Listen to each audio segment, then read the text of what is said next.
fucking remote. Son of a bitch. What's going on here?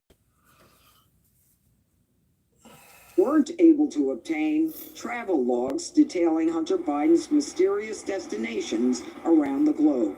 Hunter Biden was a Secret Service protectee from 2009 to 2014.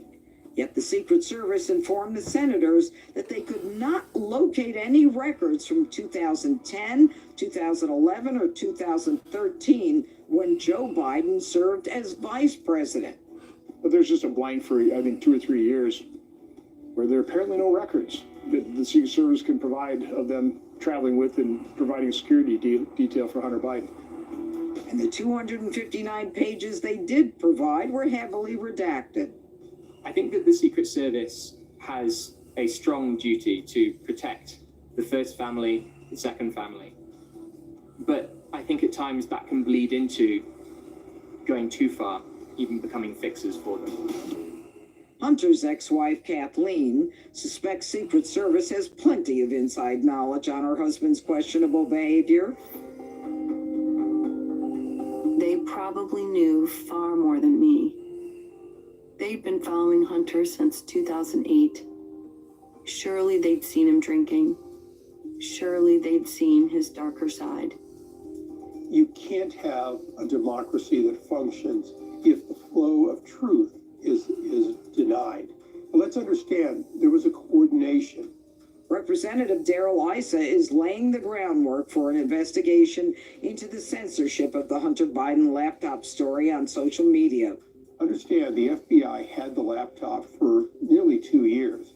They knew it was legitimate. People at the Department of Justice actually empowered Twitter and others to believe that this might be less than legitimate. As a matter of fact, they told them that there would be misinformation about Hunter Biden. Twitter enforced restrictions on the story based on these rumors from intelligence officials alleging that Hunter Biden would be the target of a hack. Now Issa is taking action. Document preservation notices were sent to the White House, Facebook, Twitter, and intelligence officials in order to hold anyone who intentionally suppressed the story accountable if Republicans take back Congress. You can imagine the administration is absolutely not responding to us at all. And we don't expect them to until or unless we're in the majority. However, the fact that we're getting preservation of documents and we're getting some cooperation from some media organizations and that we're recruiting whistleblowers, that's all part of the process. I think if we do our job right, free speech will be protected. Last season, we saw just how far mainstream media would go to protect the Biden name, discrediting the Hunter Biden story as misinformation and a pure distraction. But 18 months after the New York Post first reported on the bombshell laptop, it seems the left-wing media elite have finally caught up.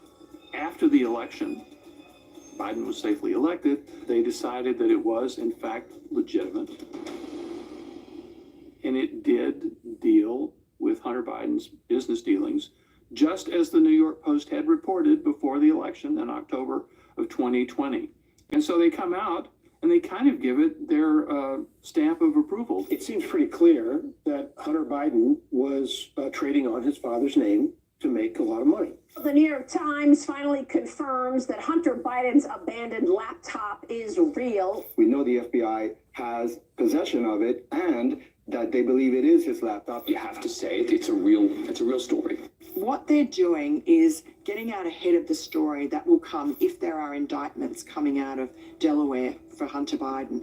But they're also framing the narrative in the way that Joe Biden and the White House wants. And that is they are ring-fencing Joe Biden off from any fallout.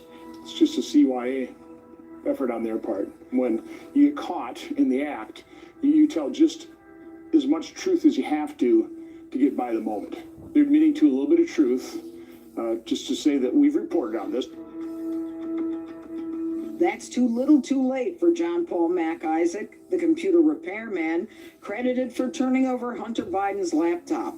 He is suing Politico, The Daily Beast, and Adam Schiff for defamation after allegations that the laptop was stolen or that he was a prop of the Russian regime. I now have a second chance to hold these people accountable, and I'm going to fight like hell to do it. The Daily Beast is the only outlet that has since apologized to Mac Isaac. Also in the search for accountability, attorney Tim Parlatore is looking into an alleged connection of the Biden campaign and the 51 intelligence officers who label the laptop story as Russian disinformation. To this day, those officers have not retracted or apologized for their claims. They've been very quiet. Most of the 51 intelligence experts have simply tried to move on from their claim that the Hunter Biden laptop had all the marks of Russian disinformation. If you read their letter, it's interesting. They don't say that it is Russian disinformation, and they say out loud that they don't really know anything about it. But they say it has the hallmarks of, it has the look of a Russian disinformation operation. So they lent their name, they lent their credibility to this, and they knew nothing about it, and they proved to be wrong. Those 51 individuals interfered in our election to a far greater extent than Russia ever could have hoped to achieve. They did not want this out. And now, research into the laptop's contents has entered into crowdsource mode. A former Trump aide posted over 100,000 of Hunter Biden's emails to a searchable database online. The website describes the material as a modern Rosetta Stone of white and blue-collar crime under the patina of the Delaware Way. David Weiss's people described this sort of dirty political environment in Delaware.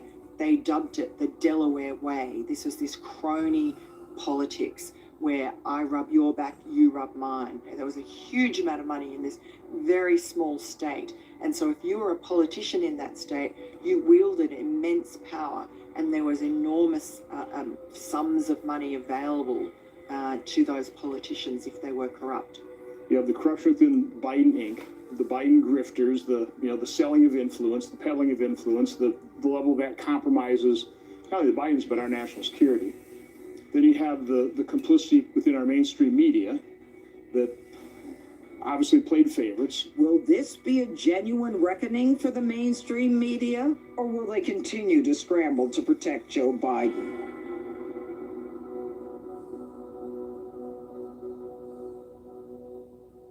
The important thing to remember about the Hunter Biden story is the Hunter Biden story is a Joe Biden story. It all goes back to the question of Joe Biden not knowing about his son's business dealings. Biden has denied that he knew anything about it. He's denied that they've talked about it. Despite these claims, Hunter is reportedly considered his father's closest advisor. A 77-minute audio recording found on the laptop reveals Hunter bragging about the influence he has over Joe Biden. If I say this is important to me, then he will work a way in which to make it a part of his platform. My dad respects me more than he respects anyone in the world, and I know that to be certain. So it's not going to be about whether my dad thinks it's going to affect his politics. Everyone else talks about how can you be as good as your dad? I'm better than my dad. You know why I'm better than my dad? Because my dad tells me I'm better than him since I was 2 years old.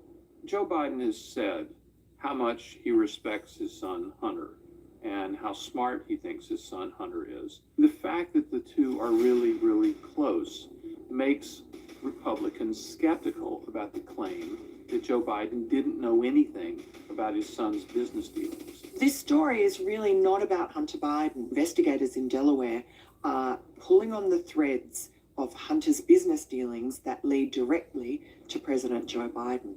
It's about his single strength, his father. Clearly, the president is compromised by the problems of his son. I take no joy in uncovering this stuff on Hunter. I think Hunter is a tragic figure, a very troubled individual. But that's one of the reasons, as potential candidate for the president, you might say, probably shouldn't run for office. In the ongoing crisis of accountability, What outcome can Americans expect? Honestly, I think this is just the beginning. You have the federal prosecution heating up. You've got a House that's looking like it might flip, so you could have Hunter Biden hauled in front of congressmen and women to give evidence under oath. You've got documents that are coming out left, right, and center from all different kinds of media. So if I were him, I would be quaking in my boots right now. If I was Hunter right now, I would be terrified. His whole life, he has benefited from his father's influence and connections, and I suspect there's no reason why he wouldn't think this is just another thing Dad's gonna get me out of. My fear is, they'll go through the motions of a serious investigation. Mayor Garland steps in and goes, well, we're gonna do it. This could be really difficult to prosecute, so we'll use prosecutorial discretion. We'll do a plea deal that would include sealing up the records so that America never finds out. I think that'd be a travesty. My understanding is that Hunter Biden will be indicted. What kind of trouble he is in, we don't know, but there's certainly evidence that we have seen that points to various crimes.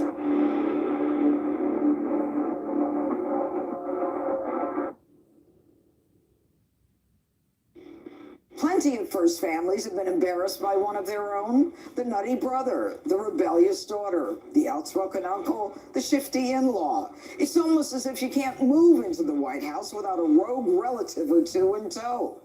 But America has never quite seen one like this before. Who is Hunter Biden? For now, we'll leave it at this. A man with a lot of secrets. A man not good at keeping them, and a man likely to have even more come to light.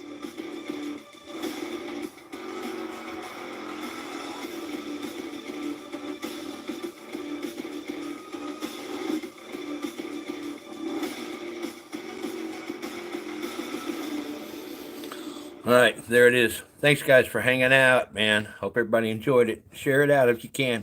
Catch you later. Have a good night.